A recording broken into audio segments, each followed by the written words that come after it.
India and China clash again at a disputed border. Things don't go well for Chinese troops.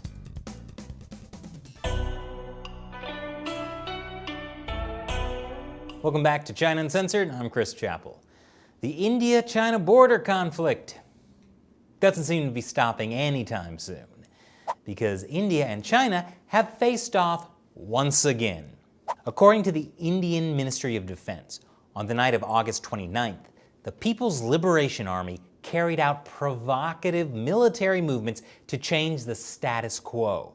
But Indian troops preempted this PLA activity and captured strategic heights. It happened here at Pangong Lake, which is in eastern Ladakh. Back in May, Indian and Chinese soldiers fought at this same lake.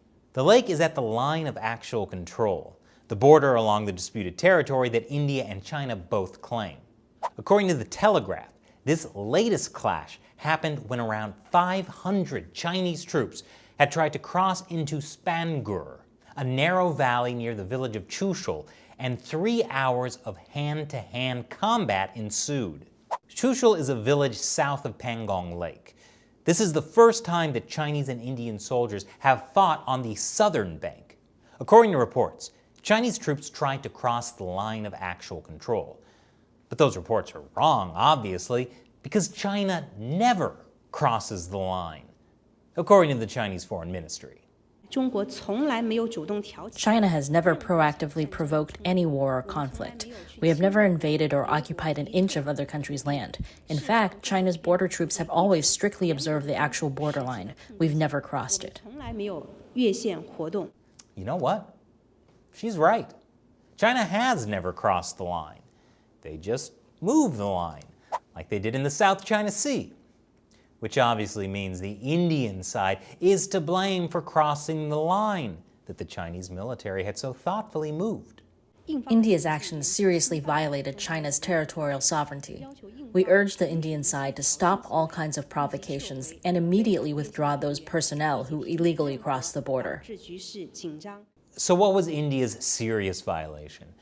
Well, apparently a retaliatory Special Operations Battalion seized a Chinese camp in the surrounding hills of Pangong Lake. Ooh, that's gotta hurt.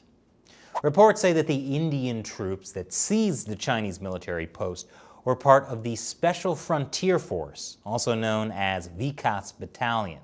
They're a covert operations force that's largely made up of ethnic Tibetans. And I would assume that they are highly motivated to fight China's PLA.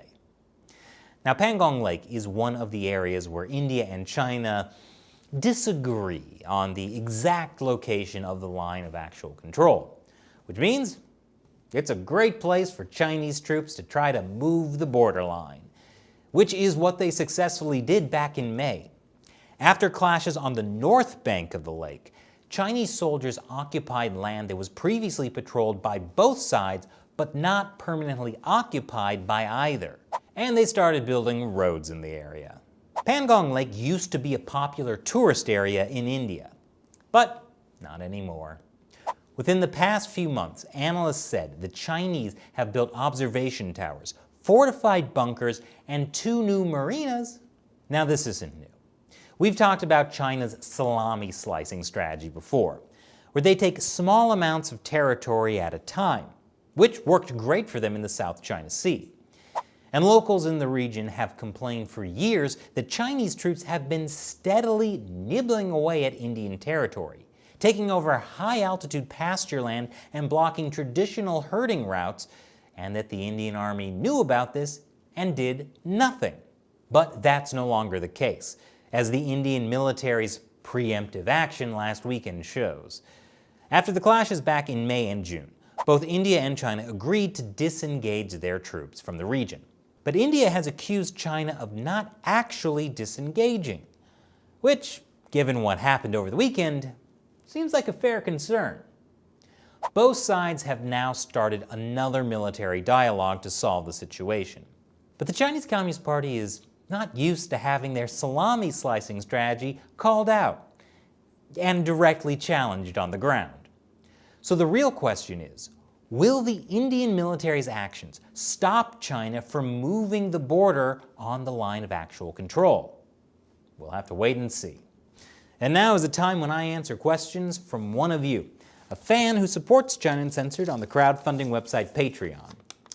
Jordan Larimore asks, what are the chances of a String of Pearls tour in South/Southeast Asia? You want us to tour South and Southeast Asia.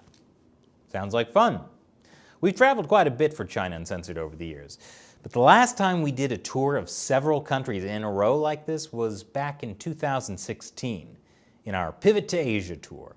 We traveled to Taiwan, the Philippines, the Scarborough Shoal, Hong Kong, and Macau. And we left for our trip the night of the 2016 presidential election. We were tired and confused. But a String of Pearls tour sounds fun. Maybe after the coronavirus pandemic.